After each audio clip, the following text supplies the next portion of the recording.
오늘 우리에게 주시는 하나님의 말씀 보도록 하겠습니다. 구약 성경 창세기 26장 12절로 33절까지의 말씀입니다. 창세기 26장 12절로 33절까지의 말씀, 저와 여러분들이 한 절씩 교독 드리도록 하겠습니다. 이삭이 그 땅에서 농사하여 그 해에 100배나 얻었고 여호와께서 복을 주심으로 양과 소가 떼를 이루고 종이 심이 많음으로 블레셋 사람이 그를 시기하여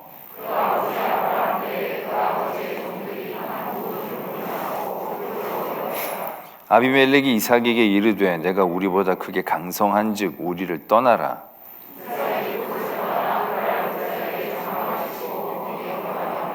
그 아버지 아브라함 때 팠던 우물들을 다시 팠으니 이는 아브라함이 죽은 후에 블레셋 사람이 그 우물을 메웠음이라. 이삭이 그 우물들의 이름을 그의 아버지가 부르던 이름으로 불렀더라. 그러나 목자들이 이삭의 목자와 다투어 이르되 이 물은 우리 것이라 하며 이삭이 그 다툼으로 말미암아 그 우물 이름을 에색이라 하였으며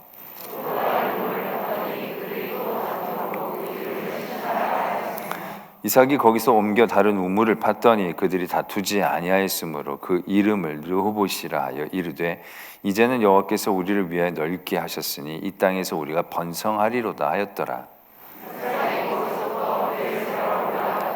그 밤에 여호와께서 그에게 나타나 이르시되 나는 내 아버지 아브라함의 하나님이니 두려워하지 말라. 내 종 아브라함을 위하여 내가 너와 함께 있어 내게 복을 주어 내 자손이 번성하게 하리라 하신지라.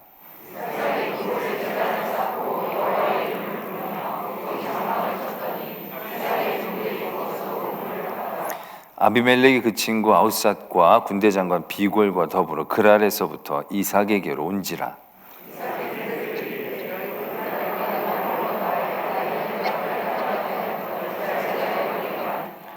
그들이 이르되 여호와께서 너와 함께 계심을 우리가 분명히 보았으므로 우리의 사이 곧 우리와 너 사이에 맹세하여 너와 계약을 맺으리라 말하였노라.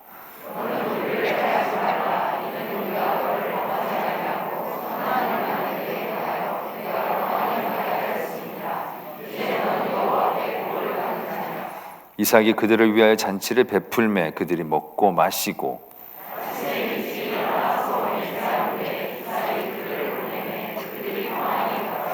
그날에 이삭의 종들이 자기들이 판 우물에 대하여 이삭에게 와서 알려 이르되 우리가 물을 얻었나이다 하며 그가 그 이름을 세바라 한지라. 그러므로 그 성 이름이 오늘까지 부엘세바더라. 아멘. 하나님의 말씀입니다. 이 시간 이삭이 흉년을 만나서 남쪽으로 내려갑니다. 원래는 애굽까지 갔었어야 되는데 하나님께서 애굽까지 가지 말고 그랄 지방, 블레셋 지방에 머물러라라고 말씀을 하십니다. 하나님께서 말씀을 하셔서 멈춰야 될 이유가 그 땅에 있을 것입니다. 하나님의 이유도 있지만 아마 이삭은 원래 거기에 멈출 생각이 없었을 것이고 그곳에 멈추려는 생각이 없었던 이유 또한 분명히 있었을 것입니다. 그 이유 중에 큰 이유는 하나는 그곳에서 이미 살고 있는 사람들 때문이었지 않겠나 생각을 하게 됩니다. 처음에부터 그 두려움을 이삭은 갖고 있었죠.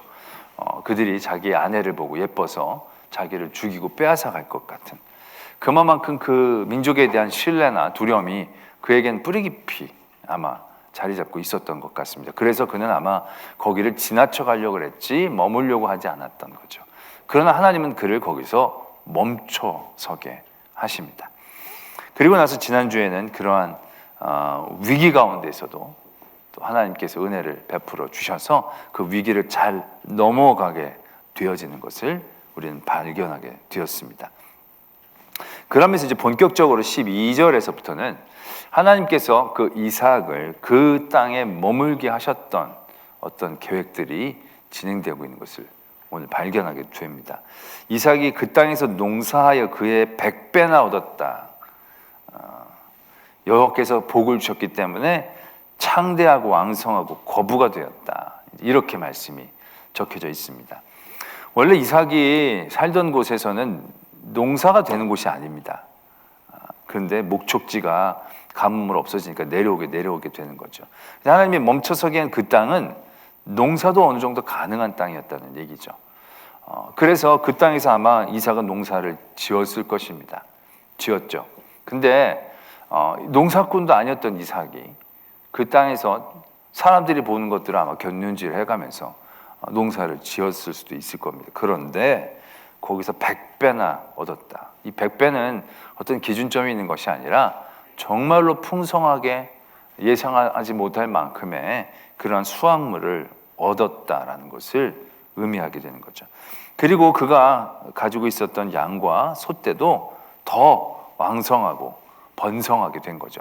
그래서 마침내 거부가 되었다. 말만 들어도 되게 좋지 않습니까? 거부가 되었다. 이삭이 이제 그러한 은혜를 입은 것입니다. 그런데 그 가운데에서 어떤 현상이 일어나는지 우리는 그걸 눈여겨보아야 합니다. 그가 거부가 되었는데 그 다음에 어떻게 됐느냐면 그 블레셋 사람들이 그를 시기하게 되었다. 말씀을 적고 있습니다. 오늘 우리가 읽은 12절에서부터 33절까지의 말씀의 흐름이 우리의 삶의 자리에서 굉장히 중요한 깨달음을 주는 사건의 그러한 한 가지 사건으로 이루어졌다라고 말씀을 드릴 수가 있을 것입니다. 우리는 12절에서 13절에서 기분이 굉장히 좋아지죠. 100배나 소출을 걷고 다 소떼나 양떼가 다 잘 되고 뭐 하나 나쁠 게 하나도 없는 그야말로 하나님을 잘 믿고 하나님께 순종했던 사람들이 당연히 이런 결과를 얻어야 합니다라고 생각하는 그런 일들을 이삭은 맞이한 겁니다. 우리는 그런 일들에 대해서 당연하게 생각하고 또한 기대하고 바라게 되는 거죠. 그리고 우리 또한 그것을 소망하게 됩니다. 우리가 하나님 잘 믿고 정말 하나님의 말씀하는 그대로 순종했을 때 나는 여기까지 가려고 그랬는데 하나님께서 여기서 나를 멈춰라고 하셔서 내가 여기서 멈춘 거예요. 그럼 내가 딱 멈춘 거기에서 일이 형통하게 잘 풀려야 되는 거죠. 그런데 그 일대로 형통하게 일들이 잘 풀린 겁니다. 그런데 그 결과가 어떻게 나왔느냐라는 거죠. 그 결과 사람들이 그를 존경하거나 그를 부러워하거나 하나님께서 그에게 복을 주시는 것에 대해서 궁금해하거나 그런 쪽의 행동들이 나온 게 아니었다라는 것입니다. 오히려 블레셋 사람들은 그를 시기했다라는 것입니다. 그러면서 그를 경계하기 시작한 것이죠. 그래서 그가 사는 모든 곳에 가서 시비를 겁니다. 시비를 걸어서 그들을 흔들고 괴롭게 하는 거죠. 그러다가 결국은 어떻게 됐냐면 아비멜렉이 그에게 찾아옵니다. 그리고 이렇게 얘기하죠. 네가 우리보다 강성해졌으니까 우리를 떠나라. 그럼 쫓아냅니다. 거기서 어떻게 보면 서럽게 쫓겨나며 그의 삶의 자리를 옮겨가면서 가는 곳마다 물을 찾으려고 애를 썼고 그때마다 물을 얻었지만 그때마다 또 쫓겨나는 일들을 당하게 되어지는 것을 바라보게 되는 거죠. 우리는 이삭이 하나님의 말씀을 듣고 성공한 것처럼 여겨지게 되지만 그의 삶은 어떻게 보면 굉장히 극도로 심한 스트레스에 지금 쌓여 있을 것이다라는 생각들을 할 수밖에 없는 거죠. 왜냐하면 그가 거부가 되었고 큰 때를 이루어서 그 원주민들에게 부담감이 되는 존재가 되어졌지만 그건 딱 거기까지일 뿐입니다. 그는 여전히 한 일개 족장일 뿐이고 거기에 이미 살고 있었던 사람들에게 대항하거나 그들을 점령하거나 그들보다 압도적인 힘을 갖고 있었던 것은 아니었다는 얘기죠. 그래서 그들이 이삭에게 하는 그대로 이삭은 어떻게 보면 쫓겨갈 수밖에 없었던 그런 모습들을 쭉 우리는 발견하게 되는 거죠. 그러고 나서 쫓겨나고 우물을 파고 그런 가운데에 굉장히 놀라운 일들이 생겨나게 됩니다. 26절 이후부터 보면 이 이삭을 쫓아냈던 그 아비멜렉이 군대 장관하고 자기 친구랑 해가지고 이 이삭을 찾아온 겁니다. 이미 이삭은 그랄 지방에서 떠나서 떠나서 원래 있었던 부엘세바 그 지역까지로 올라온 상황에 있는 겁니다. 그런데 이 아비멜렉이 거기까지 찾아온 겁니다. 그리고 나서 그에게 이렇게 얘기를 하죠. 우리 이제 화친하자. 계약을 맺자. 그러면서 이렇게 적습니다. 이렇게 고백을 합니다. 너는 우리를 해하지 말아라. 이는 우리가 너를 범하지 아니하고 선한 일만 내게 행하여 너를 평안히 가게 하였으니 이제 너는 여호와께 복을 받은 자니라 라고 얘기를 합니다. 지금 왠지 아비멜렉이 더 약해 보이는 느낌을 갖는 거죠. 왜? 충분히 아비멜렉 공격하고 점령할 수도 있는 그런 말하자면 세력을 갖고 있었을 터인데도 아비멜렉은 굉장히 수비적입니다. 우리가 너한테 아무 짓도 안 했지 않느냐고. 우리가 너희들을 선대해서 너 이렇게 무사히 보냈지 않느냐고. 그러니까 이젠 너희가 우리를 공격하지 말아라. 어떻게 보면 이건 상호 불가침이라고 얘기할 수 있겠지만 어떻게 보면 아비멜렉 쪽에서 먼저 답답하니까 먼저 겁이 나니까 먼저 제안을 한 거죠. 아마 이삭은 깜짝 놀랐을 것입니다. 자기는 그런 생각도 없고 그런 힘도 없다고 스스로가 여기고 있었을 터인데 아비멜렉이 자기가 스스로 찾아옵니다. 찾아와서 아비멜렉이 그 이삭에게 말하자면 비굴하게 얘기를 하는 겁니다. 이제 우리 싸우지 말자. 힘 있는 쪽은 절대 먼저 그런 얘기 안 할 겁니다. 근데 이 아비멜렉이 먼저 와서 너가 강하고 네가 힘 있고 네가 우리를 해야 할 것 같은 어떤 위협감을 느꼈기 때문에 아비멜렉이 거기까지 쫓아와서 그에게 화친을 요구하는 그러한 장면들을 오늘 우리는 바라보게 되어진다는 거죠. 어떻게 보면 이삭이 정말로 그들에게 쫓겨나고 패배 같은 모습을 보였지만 결국에는 최후의 승리자로 서게 되는 그러한 이 일련의 사건들을 오늘 바라보게 되어진다는 것이요. 그러면서 이삭이 승리한 이유는 과연 무엇일까? 라는 것에 대해서 우리는 굉장히 눈여겨볼 수 있어야 한다는 것이죠. 아까도 말씀을 드렸지만 이삭이 거부가 됐어요. 사람들이 위협을 느낄 정도로 굉장히 세력이 커졌어요. 그러나 세력이 커졌다 할지라도 아비멜렉과 그 일족들이 마음만 먹으면 충분히 어떻게 보면 뺏을 수도 있는 그러한 상황이었을 거예요. 그런데 그들은 이삭에게 그냥 도망가는 게 아니라 떠나라고만 얘기합니다. 우리가 이전에서도 보면 그 이삭이 갖고 있었던 두려움 중에 하나가 아내를 빼앗길 것 같은 두려움이었잖아요. 그만큼 이 민족은 그럴 수 있었다라는 거예요. 그러니까는 같이 있는데 아내가 예뻐요? 근데 남편이 있어요? 그러면 남편이 있구나. 그래서 포기하는 족속이 아니라 남편을 죽이고 아내를 뺏어가는 그러한 소문난 민족인 거예요. 아니 멀쩡한 부부도 남편도 죽이고 아내를 뺏어가는 사람들이 좋은 재물이 있고 큰 부가 있으면 그걸 그냥 곱게 나가라고 얘기하겠습니까? 안 그랬을 거예요 아마.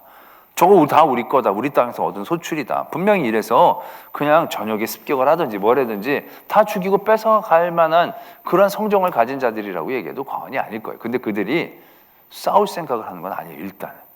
일단 너가 여기 와서 이렇게 뭐 그게 강성했으니까 이제 다 먹고 떨어져라. 그러면서 그를 이제 내어 쫓는 거죠. 그러니까 이게 일종의 그들을 싫어하지만 시기하지만 그때부터 이들에게 마음속에 부담감이 있었다는 얘기죠. 이삭에게 대한 쫓아내기만 할 뿐 그를 공격하거나 그를 뺏으려는 생각을 갖지 못하게 하는 그 어떤 것들이 그 안에 있었다는 거죠. 근데 그거는 분명히 그가 갖고 있는 어떤 힘은 아니었을 거예요. 왜? 그가 갖고 있는 부와 힘은요 뺏고 싶은 생각을 주지 존경을 주는 것이 아닐 때가 참 대부분이기 때문에 그렇다는 거죠. 우리가 이 세상을 살면서 하나님의 영광을 돌린다라는 목적을 갖고 있어요. 내가 하나님 앞에 영광을 돌려야겠다라고 생각하면서 그런 일들을 꿈꾸죠. 그런데 우리가 하나님께 영광을 돌린다라고 생각하는 그 포인트는 어디냐라는 얘기죠. 대부분 우리가 꿈꾸는 건 연예 대상이나 뭐 가요 대상이나 1등하는 사람들이 하나님께 영광을 돌립니다. 그러니까 사람들에게 각광을 받고 제일 높은 자리나 뭐 제일 많이 가진 어떤 그런 자리에 섰을 그때 내가 올린 이 모든 부, 내가 올린 이 많은 능력, 내가 올린 모든 업적들 이것을 통하여 하나님 앞에 영광을 돌린다라고 생각을 하는 거예요. 이 모든 것이 하나님이 주신 것입니다. 하나님의 것입니다. 이제 그것이 우리는 하나님 앞에 영광을 돌린다라고 생각을 하는 거예요. 근데 과연 오늘 이삭의 삶의 모습을 보면서 그러냐라는 얘기죠. 이삭이 그렇게 많은 부와 명예 이런 많은 것들을 사람들에게서 얻을 만한 마침내 거부가 되었다. 성경에서 말할 정도로 그 안에서 굉장히 괄목할 만한 성장을 갖게 되었을 때 그것을 통하여 블레셋 사람들이 갖게 되어진 마음은 두려움과 존경과 하나님에 대한 관심은 아니었다는 얘기예요. 이건 블레셋 사람과 이삭의 관계뿐만은 아니라는 거예요. 우리는 늘 그래요. 근데 우리의 마음이 누군가가 많은 성공을 거둔 다음에 하나님의 은혜입니다 얘기하면 하나님의 영광을 돌렸어. 저걸 보고 많은 사람들이 따라서 예수님 믿고 교회 믿겠지 라고 생각할 것 같지만 의외로 그것으로 믿음을 갖게 하는 경우들이 많지는 않다는 거예요. 오긴 오죠. 오긴 오지만 그게 제대로 된 믿음이라고 얘기하기는 쉽지 않을 수 있다는 거예요. 우리도 보면 뭐 어떻게 잘 나가는 사람들이 이렇게 막 사람들을 끌고 오지만 끌고 온 사람들은 결국 끌려오는 것 뿐이에요.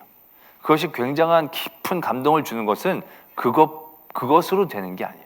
내가 세상에서 누리는 많은 이런 좋은 것들, 이런 것들이 하나님이 주신 거야 라고 얘기하면서 그것이 그들에게 나도 저기 가서 저렇게 많이 저 사람처럼 믿으면 저렇게 복을 받겠구나 라고 얘기해서 온다 할지라도 그 믿음이 건강하게 뿌리 내리게 하기까지는 아직 갈 길이 먼 그런 상황일 뿐이다라는 얘기죠.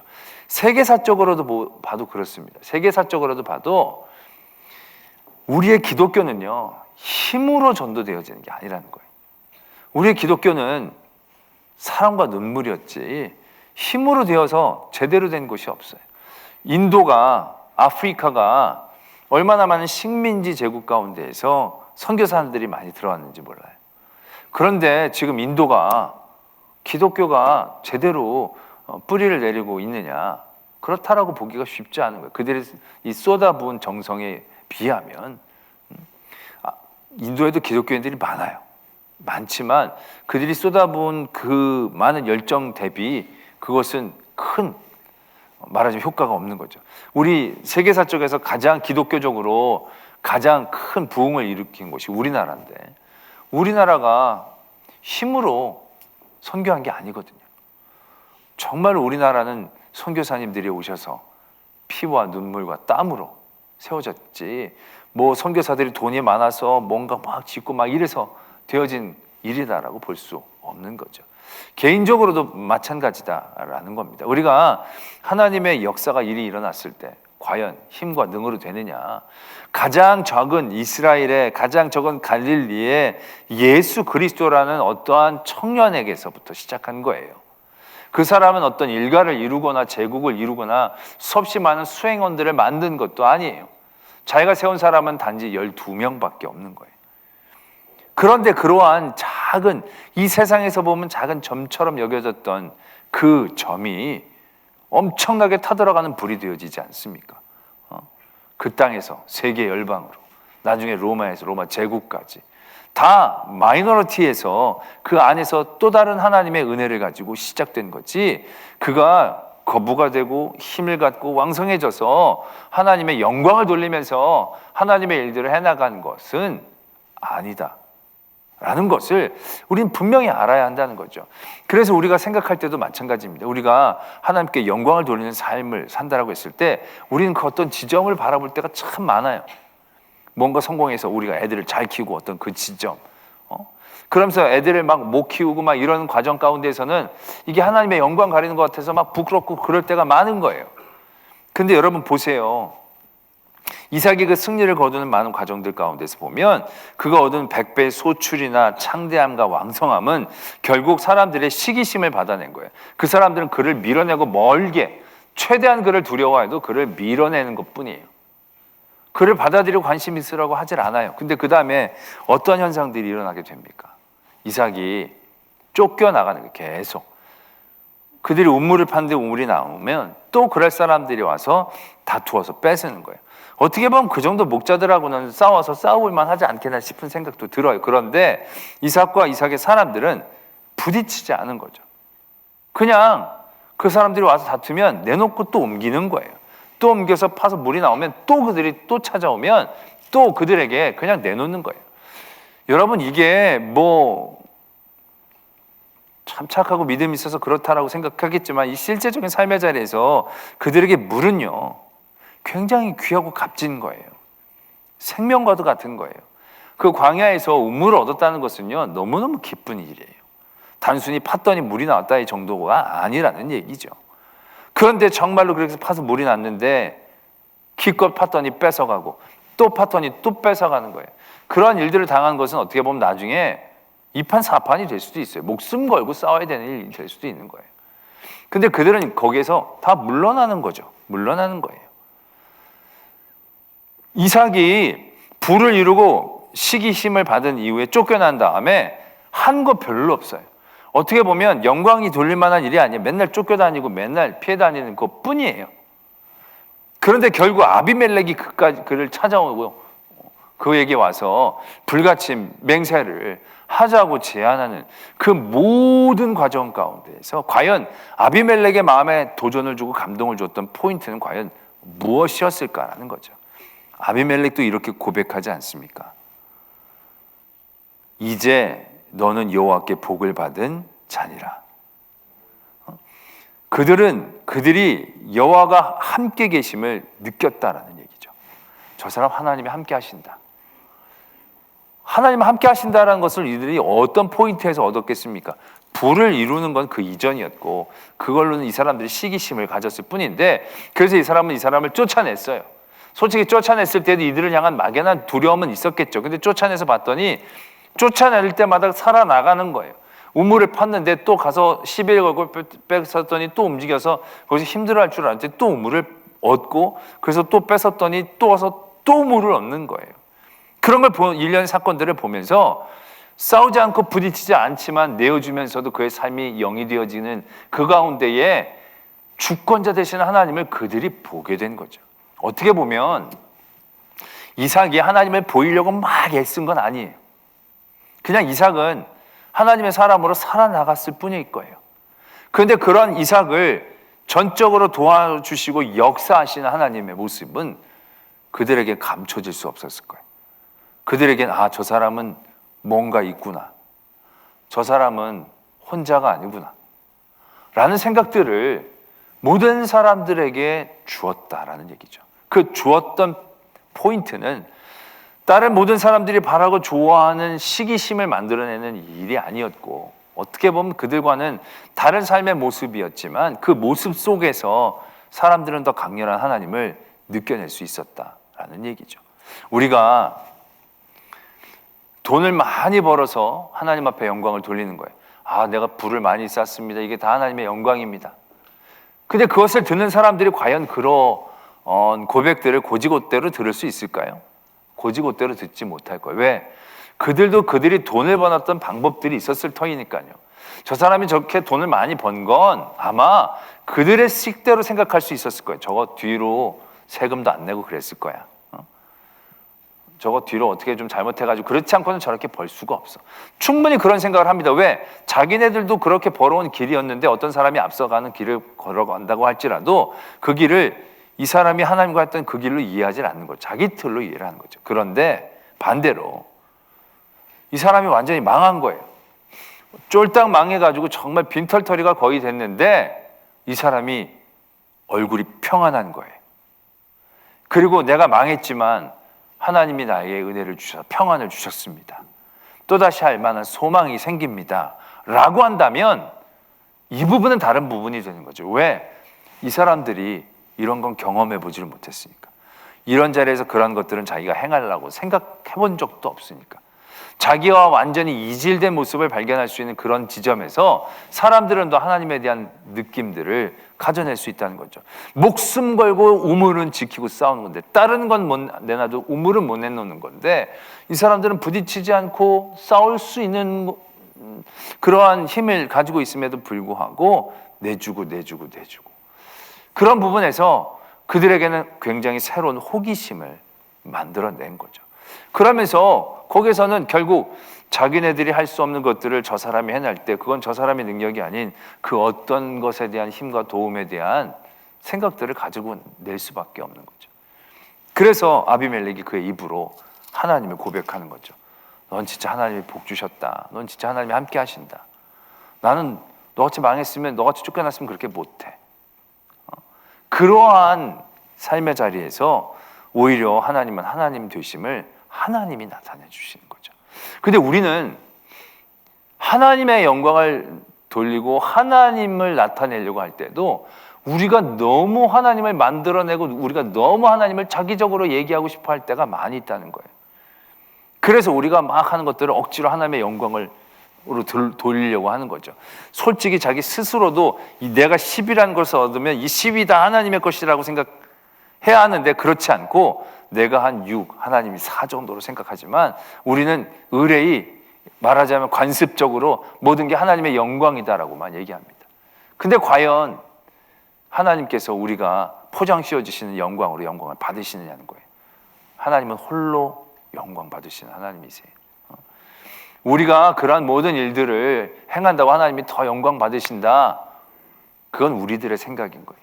하나님은요, 하나님의 일들을 가장 주도적으로 하시는 분이에요. 우리의 주권자이세요. 모든 역사의 주관자이세요. 그분이 모든 일들을 가장 선도적이고 주관적으로 하시는 거예요.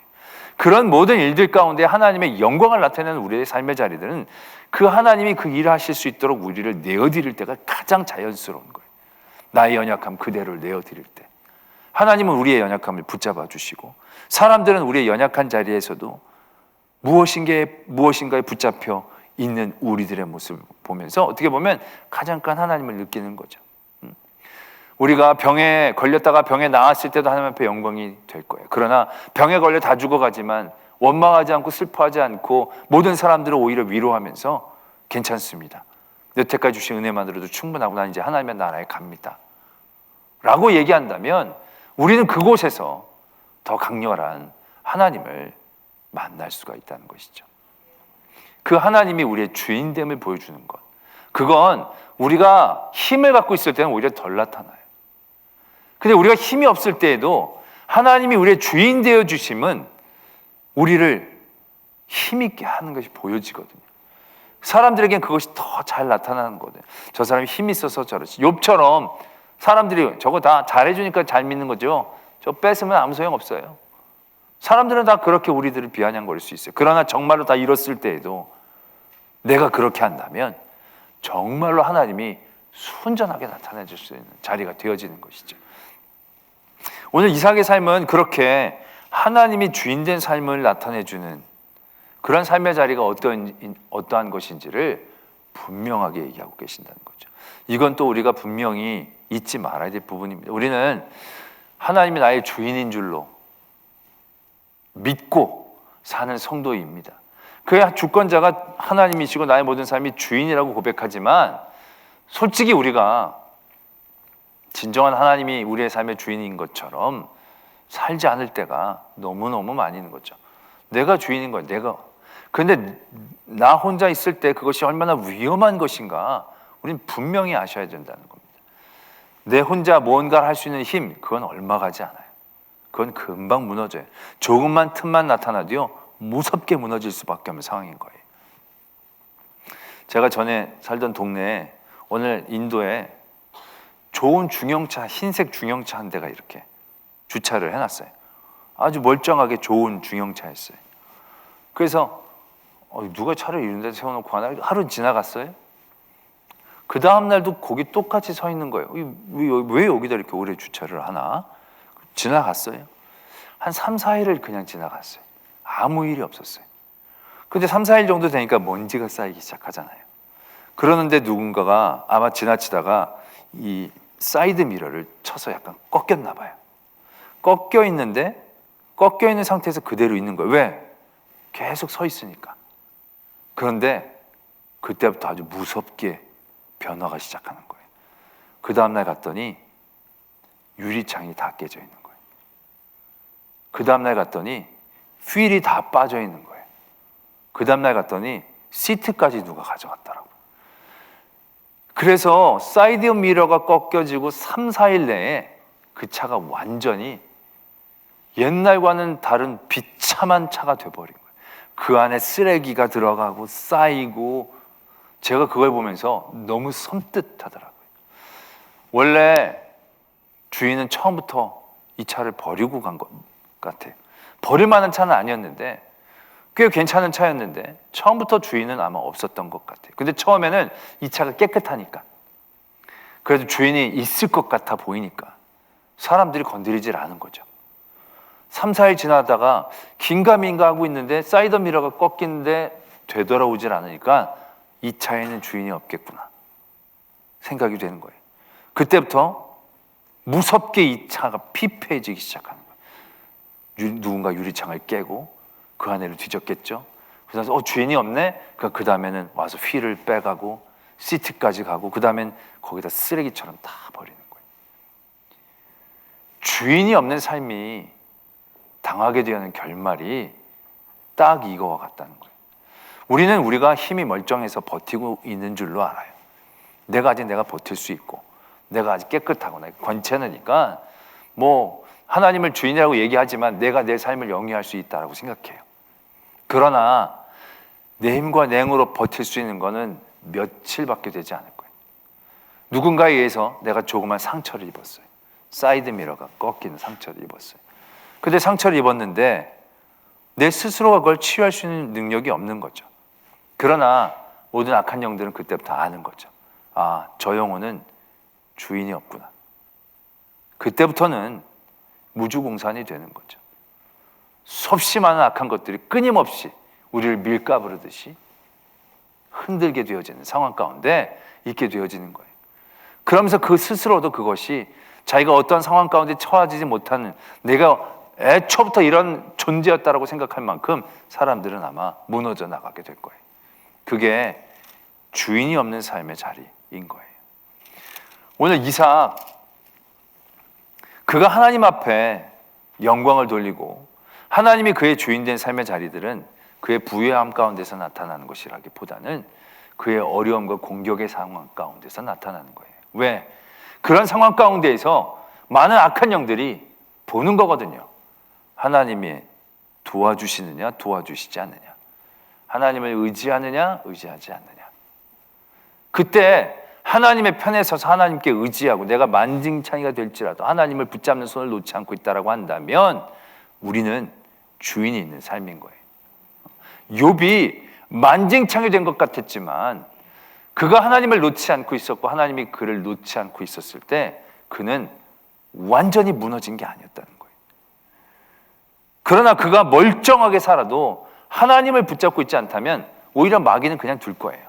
왜? 저건 언제든지 한번 바람만 불면 넘어질 존재들이니까 벌써부터 흔들 필요가 없는 거죠.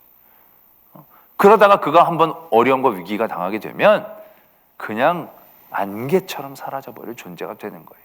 그게 악한 사람이고 하나님을 모르는 사람들의 최후의 결말이 되는 거죠.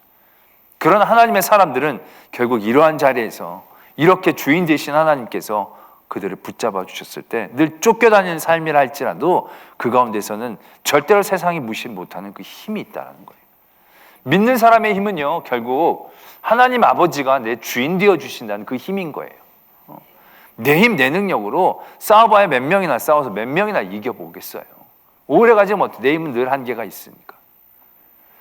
그러니까 내 힘을 의지하지 않고 나의 주인 대신 하나님을 의지하고 그분이 내 주인이라고 외치는 것이 우리의 삶의 자리에서 얼마나 중요한 생존인지, 그리고 얼마나 큰 지혜인지를 우리가 분명히 깨달아야 된다는 것입니다. 그런데 우리는 지금도 허황된 것들을 쫓아다닐 때가 많아요. 하나님이 내 주인 되시니까 내가 힘이 있어야 됩니다. 하나님이 내 주인 되어주시니까 내가 건강해야 합니다. 하나님이 내 주인 되어주시니까 내가 돈을 많이 벌어야 됩니다. 다른 사람보다. 하나님이 내 주인 되시니까 우리 애들이 다른 데보다 좋은 학교에 가야 됩니다. 다 이런 식으로 생각한다는 거죠.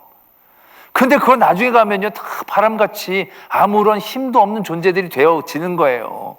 내가 누누이 말씀을 드리지만 내 인생의 외로움과 고난의 자리에서 우리 아들의 학벌이 얼마나 나를 위로해 줄 수 있을 것 같습니까? 내가 삶에 동떨어진 외로운 것에 떨어져 있을 때 내 통장의 잔액 액수가 나를 얼마나 즐겁게 만들어 줄 수 있을 것 같습니까? 내가 정말 모든 사람들에게 배신받고 아무도 나를 바라보지 않는 외로움의 자리에서 내가 왕년에 얼마나 높은 자리에 올라갔었다는 그 과거와 왕년이 얼마나 자기를 이렇게 세워줄까라고 생각하십니까? 저는 그런 분들은 한 번도 보지를 못했어요. 내가 왕년에 별이 몇 개였어. 그래가지고 늘 즐겁고 기쁘게 지내는 사람들을 보지를 못했어요. 그 모든 삶의 자리에서 우리는 그 허황된 것들이 내 힘과 내 능력이라고 생각하지만 정말로 내 능력은 하나님이 나의 주인이십니다 라고 얘기하는 겁니다. 하나님이 내 주인이 되십니다라는 것이 내가 가질 수 있는 가장 귀하고 값진 힘입니다. 모든 사람들이 나를 두려워하는 가장 근본적인 이유는 거기에 있는 거예요. 내가 무엇을 가지고 무엇을 해서가 다른 사람들이 나를 두려워하는 게 아니에요. 내가 얼마나 하나님의 백성으로 사느냐, 하나님의 종으로 사느냐, 하나님의 자녀로 사느냐. 사람들이 그것을 처음엔 비웃을 수도 있겠죠. 이해하지 못할 수도 있을 것입니다. 아비멜렉도 다 그랬을 거예요. 저 사람 좀 비었다, 이상하다, 왜 저러나.